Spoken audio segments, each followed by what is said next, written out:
সুনির্দিষ্ট কিছু কর ফাঁকির অভিযোগের ভিত্তিতে CIC central intelligence cell NBR এখানে সাবেক আইজিপি পুলিশের বেনজির আহমেদ এবং ওনার মালিকানাধীন সাভানা ইকো রিসোর্ট সম্পর্কে আমরা একটু তদন্তে এসেছিলাম এবং তদন্ত এবং অনুসন্ধানের মাধ্যমে আমরা সুনির্দিষ্ট কিছু কর ফাঁকির তথ্য পেয়েছি।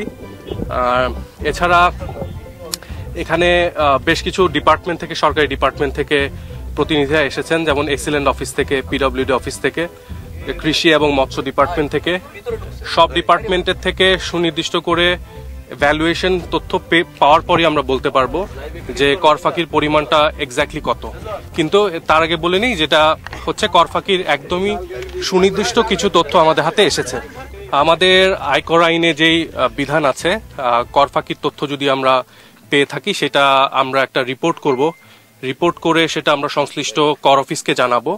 কর অফিস সেটার ভিত্তিতে প্রয়োজনীয় ব্যবস্থা গ্রহণ করবে। যতক্ষণ পর্যন্ত সব তথ্য আমাদের হাতে না আসবে, সব বিভাগ থেকে, সব ডিপার্টমেন্ট থেকে ভ্যালুয়েশন রিপোর্ট না আসবে, ততক্ষণ পর্যন্ত এক্সাক্ট ফিগার বলাটা মুশকিল। তবে অঙ্কটা বেশ বড়ই, এটা আমরা এখন সুনির্দিষ্ট করে বলতে পারবো না।